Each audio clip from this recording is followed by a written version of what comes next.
P-40 Warhawk Flight School, Warbird Adventures in Kissimmee, Florida, just outside Disney World, where he and his crew will teach you all aspects.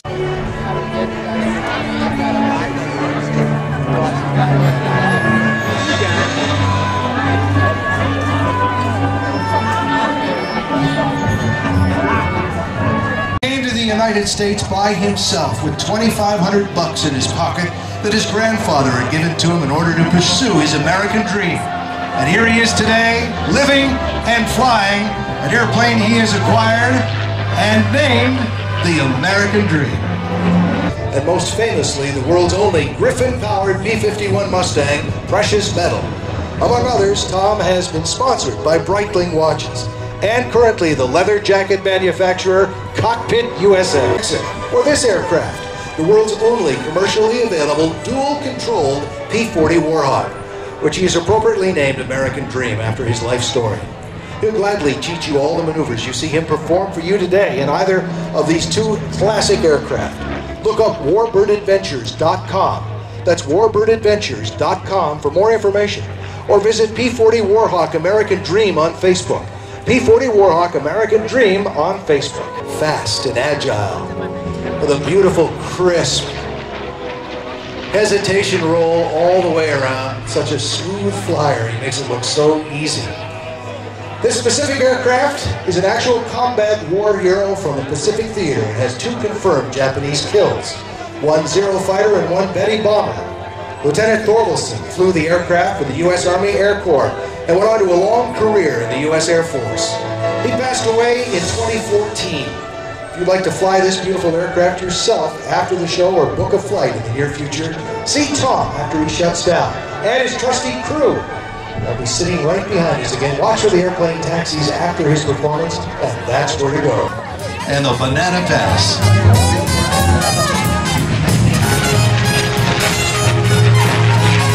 Well, he tells how much gas he's got left by a little floaty thing that is right in front of his face. There's no real gas gauge in the airplane. It is very basic. And again, no electric starter or anything like that. It has to be prop started. It is light and it doesn't have a lot of horsepower. So our driver, Greg, down at the other end in the truck, has to communicate with Kent with that handheld radio to make sure the speed is right.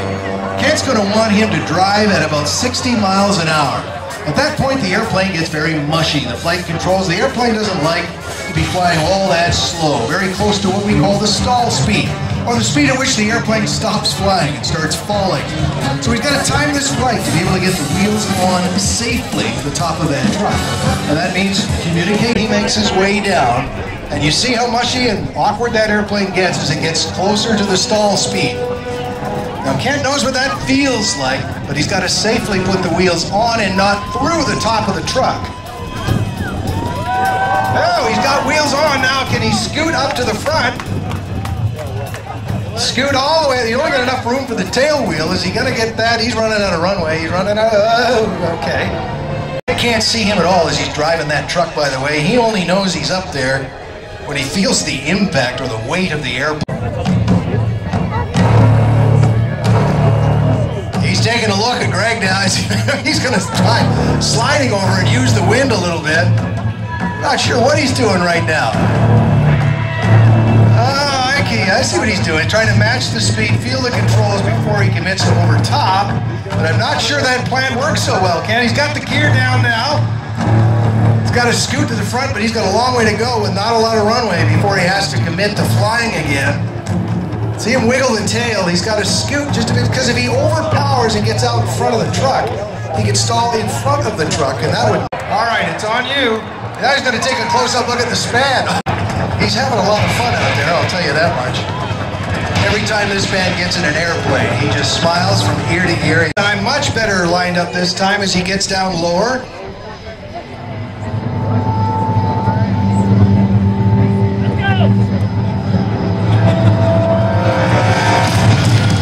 Down he comes now. He's got to get the wheels, and again, now a little bit of power, but not a lot of power. Well, oh man, is he bouncing. He's got to get enough room up to the front to get the tail wheel. Scoot, scoot, scoot. Come on, get. Come on, get now. He's running out of runway.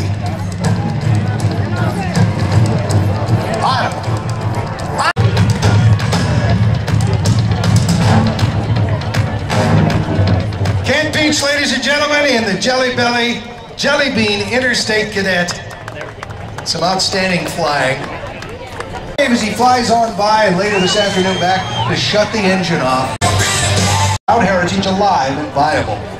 Under this program, vintage warbirds from naval aviation's past are flown alongside the high-tech weaponry represented by present-day Navy carrier aviation.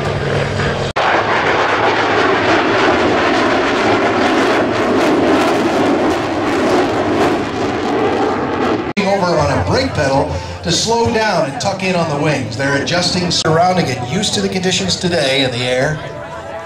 And then they'll come right by show center here. The SPAD, or the Sky Raider, has both Navy and Air Force history.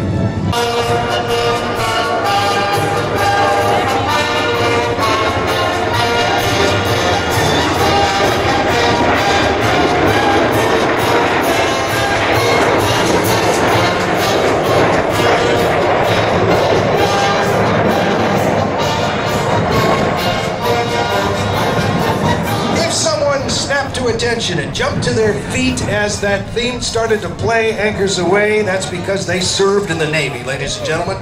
And to all of those who served in the Navy, let's give them a round of applause and thank them for their service.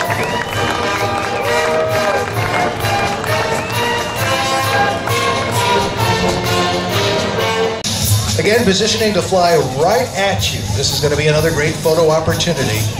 The head-on Legacy Pass.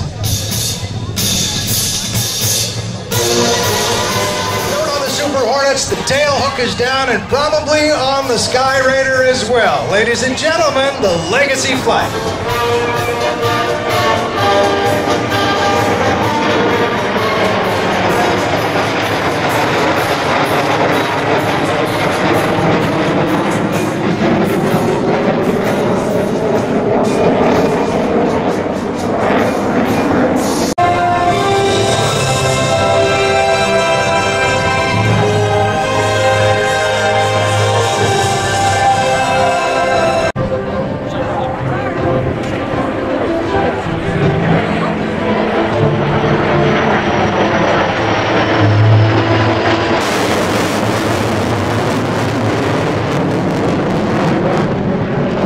Getting ready now for the carrier brake to land.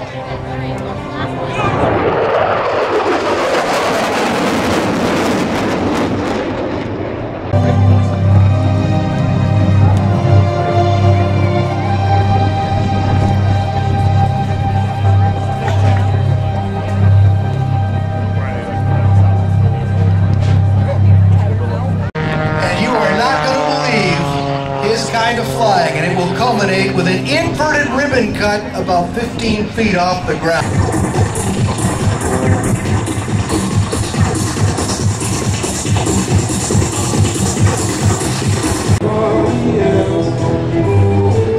Off they go! Entire life. And she stared right at me, and then she winked, and she said to me, "Everybody's going to blame the fat guy." He's inbound now. Listen to the power up there. He's going to use every bit of it, pushing and pulling over 10 Gs either way. You see right now the airplane's about to disconnect. And by that I mean it's going to stop flying. And now it's falling. It's falling with style, but it's falling. So right now he's got to get the nose down and the airspeed back up and the angle of attack on the wings right in order to fly again. So dramatically and quickly, the ground is getting bigger. He's still got to get it going. He's not flying yet. He's reconnecting now. And here he comes, folks. Mike Whisk is reconnected and ready to fly in the Lucas Oil.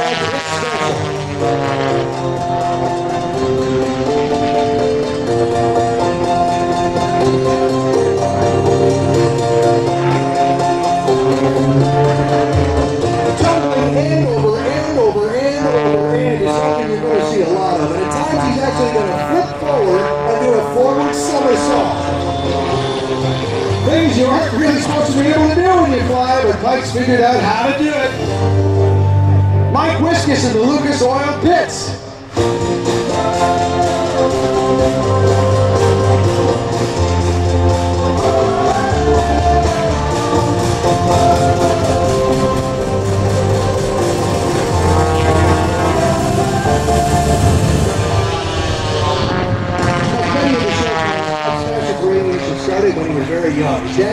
his first air show in their hometown in Iowa at the age of 10. That show made an everlasting impression so deep that at 14 he rode his bike to the airport for 2 weeks straight, bugging the owner for a job, washing airplanes, cleaning the hangars, testing the airplanes. And then in school, Mike had a teacher actually tell him he'd never be a pilot. His grades weren't great, they got into trouble a lot, but later that year, a tutor gave him the book, The Little Engine That Could. Well, it changed his attitude and helped make Mike believe in himself. So he turned his work of washing airplanes for flying lessons, received his pilot's license on his 17th birthday.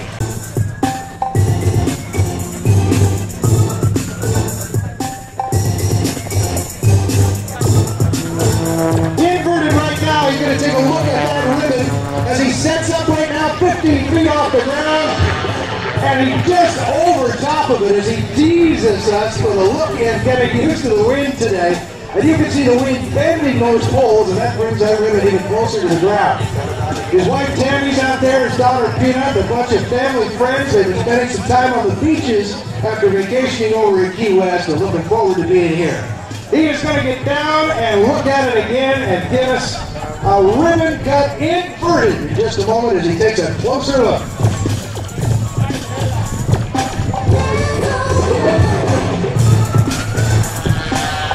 Boom! He's done it and he's nailed it. This is the Lucas Oil Pit Special, just inches from the ground, and he ain't done yet.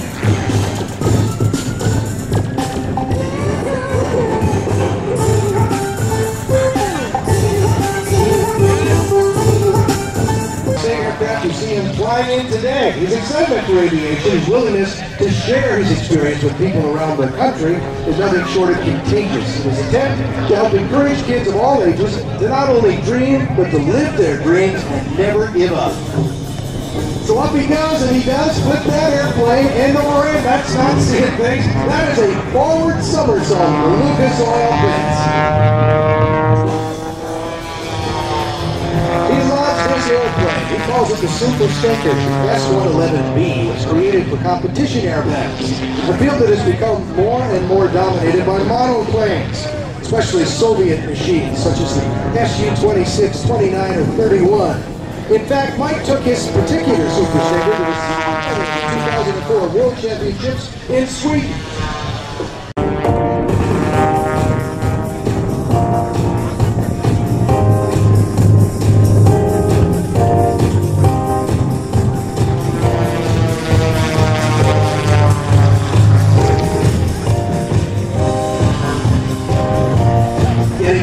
And energy to climb to the top of the box, and then convert that altitude into even more energy. Mike is all over the social pages. You can join him on Instagram and at Facebook. He's got onboard cameras rolling almost all the time, and he loves to share so you can see what it looks like to do this. Never give up. That's his whole thing. Just never give up and pursue your dreams as he fights back out there, and for a long time just sits rolling around. Close to the trees, oh my God, close to the trees. Mike Wiskus and his high-energy aerobatics in the Lucas Oil Pits behind the trees, and he's never finished. He just hates to put the airplane back on the ground and loves to fly.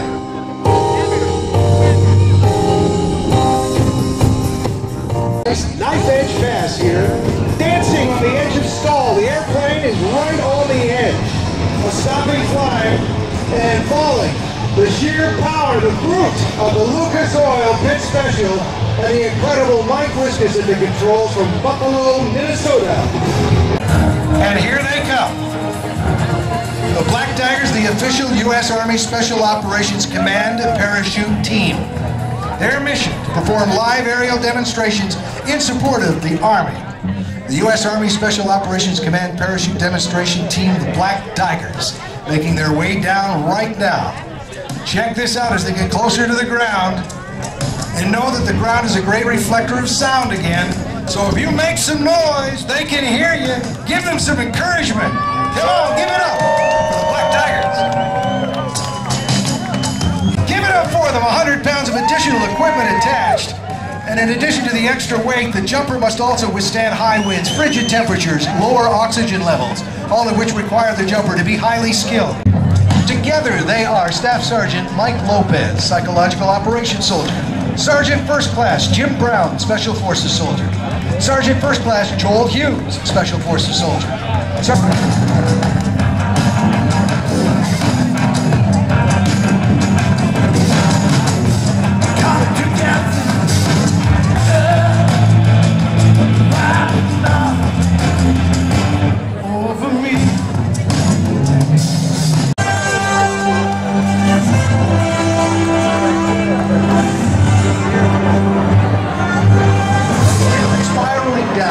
Tactical arrival from 4,500 feet. Lieutenant Colonel Dave Vanderwood. Tech Sergeant Torian Stutz, Flight Engineer. Master Sergeant Mark Victor, the Loadmaster.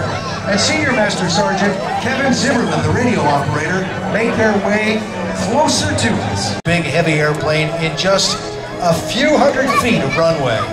Off to the right, approaching us now, Lieutenant Colonel Dave Vanderwood gets the HC-130 ready for its maximum landing. A lot of energy to get slowed down fast. You'll hear the pitch of the propellers change, pushing the aircraft back to the point where it can actually back up down the runway.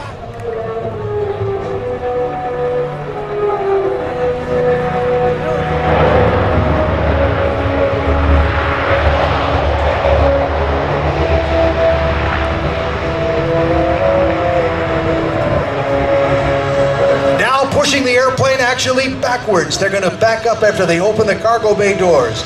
So that, of course, our crew, Mark Victor, Kevin Zimmerman, Torian Stutz, will help the pilot and co-pilot back up to give themselves a little more runway, although they don't need what they've got out in front of them for a maximum performance takeoff.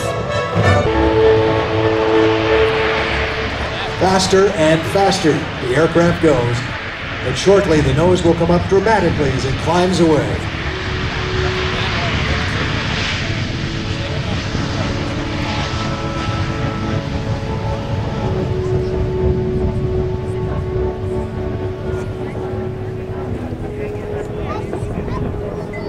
Up they go.